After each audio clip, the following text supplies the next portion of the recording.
did you not live in that 1 square mile that you so loved, Bluffton?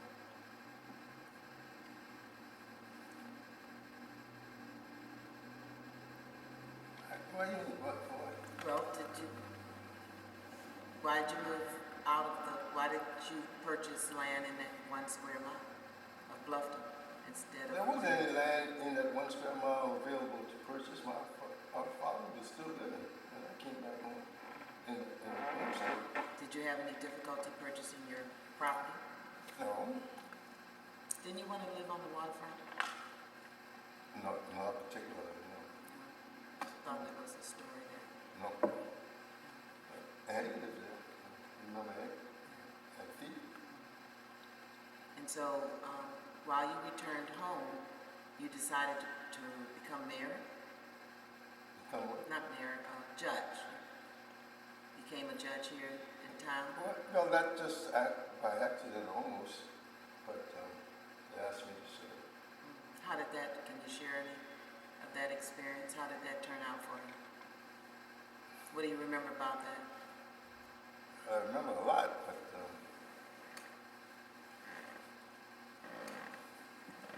Tell us a story. nah, you must have told this story already. No. No, I haven't. That's I just asked. I was just asked if I would serve as a town judge. I went to a town council meeting one night. I often went to the town council meetings, and the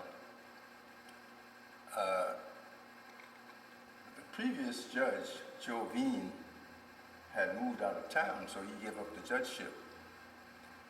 And they appointed his associate they appointed an acting judge, I think it was. And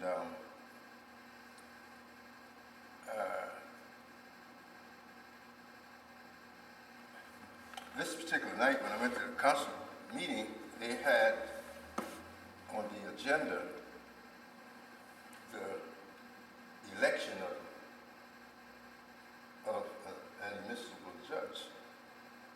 municipal judge. And when the issue came up,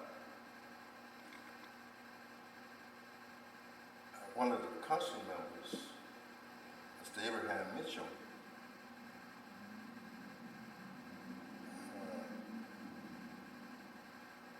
made the motion that I be appointed the judge. Now he saw me sitting there, and he asked, I see Mr. Martin, Jake Martin, sitting out in the audience, and said, we're going to appoint a judge. So I asked Mr. Martin if he'd like to be the judge. And he asked me if I would like to be the judge. And I said, well, you know, as a service to the community, I wouldn't mind serving. I felt I had the background and the experience in order to be the municipal judge of the town. And they put it to a vote, and as I recall, the vote was unanimous that I be elected the judge. What year was that? This was probably about 1992, I think it was. Did you sit on, did you do any work with the traffic violation? Well, primarily that's what it was. Go ahead, Doug. I had heard that Bluffton had a reputation for having speed traps in town. I was wondering if that was when you were judge. Speed traps in Bluffton. Well, that was a reputation that we got rid of real fast. Okay. Well, I think you have a lot of, you've been through a lot of diversity and you've seen a lot of injustice in your life, but you seem to have a grace and a deference to what you've been through. You said, I what? Oh, sorry. You've been through a lot of diversity. Hold it up closer. I'm sorry, and you have experienced a lot of injustice in your life, but you seem to have a grace and a deference and a peace with how you've lived. Yeah. Well, And so what's your philosophy on how to live you seem to live an easier, calm life? I don't, that's why I asked you to repeat your statement, because I don't just see them as adversities. I saw them as maybe challenges, experiences that that we all have, I guess. And, but I felt like I was up to the task, and I felt like the experiences that I had were my destinies, and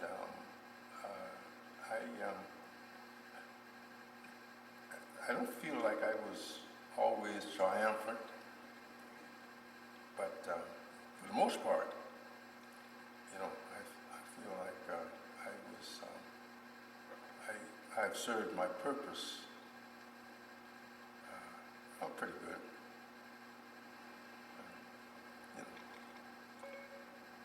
I'm at peace. So when you say you felt like you were up to the task, where'd that come from? Where'd the confidence come from? Because there's a lot of people who don't think they're up to the task. Well, as I said, I feel I'm a philosophical kind of person. I believe in certain things. I believe you can't always get it, but I believe in justice. I believe in fairness. I believe in peace and tranquility whenever it's possible. I believe in the good life. I think all of us should have an opportunity to live a good life. Be raised by our parents as best they can and look to the future so that everybody experience the optimum life that we can experience. And I've had some challenges. I can recall walking a beat in Detroit, downtown Detroit, on the Detroit River right across from Windsor, Canada, below zero, jumped up at night by myself with a nightstick. I used to wonder, back in 1952, 53, 54, 55, coming from Calhoun Street in Bluffton, I used to think about it. I was there, and I wondered if I'd ever make it. But I did. I did. And when I came out of Detroit, I was at the top of the mountain. And to want to come back to a little place like Bluffton, I did. That's what I always wanted to do. So why should one want to come to Bluffton today? What's unique about selecting Bluffton as a place to live? Bluffton has always been a good place to live. And we just hope that they don't spoil it. What's good about it? What makes it good? This was a wholesome community. It was just holistic. Bluffton. They, use these terms about Bluffton is a state of mind, and Bluffton is eccentric, and Bluffton, that's the people that like to write books and use those. But Bluffton was a holistic community. I'm telling you, I don't know of too many places that probably like Bluffton, even though it's in South Carolina. Just not total state concept. Bluffton is probably an enigma, was an enigma for us growing up when we were in the 30s and the 40s and maybe up into the 50s. Bluffton was an enigma. And you know what? Another story we had about Bluffton. There were 8 African American World War I veterans that served in the World War I that came back to Bluffton, or they were Bluffton men. One of them got killed in France. Bubba Gatson. His name is John Nathan, called him Bubba Gatson. He got killed. He's the only one that didn't come back. But the other 7 that came back, son Stoney, Harry Hamilton, Mr. Lewis Taylor, that lived right here, it's Frank Harris, Allie Brown, Robbie Grant. They were the cornerstone of this town. There were an equal number of white prominent families, the Peoples, the Graves, the Fripps, the Verdares,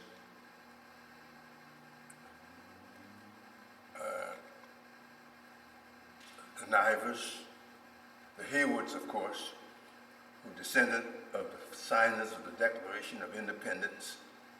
Those families, like, there were equal number of white families and equal number of black families, colored families in this town that they were the cornerstone of this town. And those men, you know, and a few other families, the Riley family, they were one of those 8 veterans. Our father was around their age, but our father went, and he was a merchant seaman. He went into the merchant marine. He started sailing in 1912. He was born in Bluffton in 1896. And he went to Charleston with his cousin, and he started sailing, and he was embargoed in both the First World War and the Second World War as a merchant seaman. In the Dardanelles, the Red Sea, and Black Sea, and whatnot, in the First World War, and up in the North Sea, up in the north of Sweden, in the Second World War. The Germans had him up there in the Second World War. But he was embargoed in both wars. But he said he was a merchant seaman.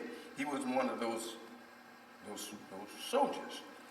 But that was the backbone of Bluffton, our community.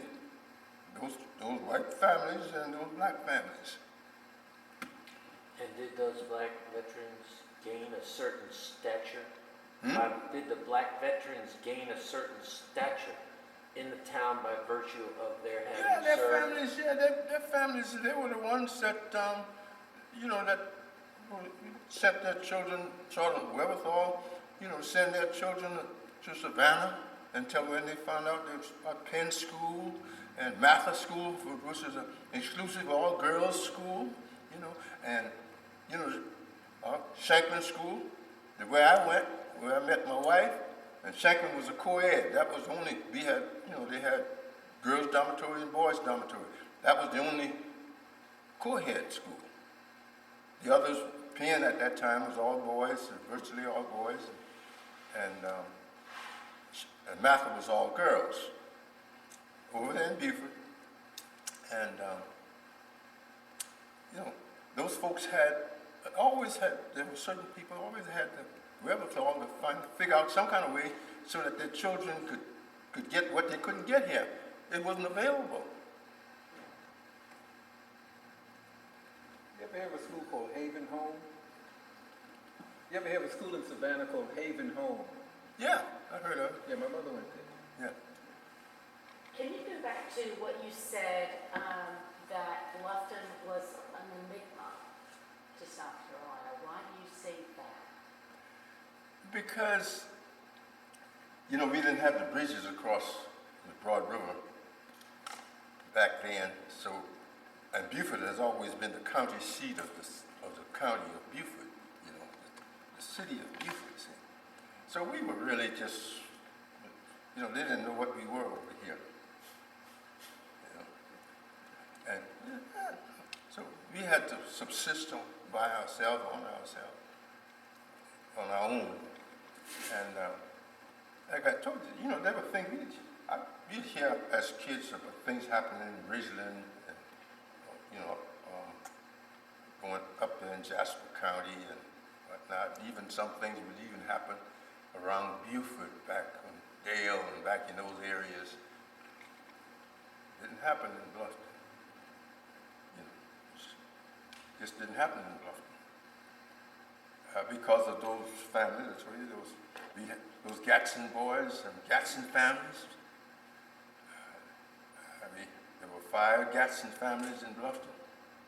There were 5 Grant families in Bluffton. And, you know, those families, they were fishermen, and they had their own vessels, and you know, they were farmers. And, you know, they were up to it, and Bluffton, we felt pretty good.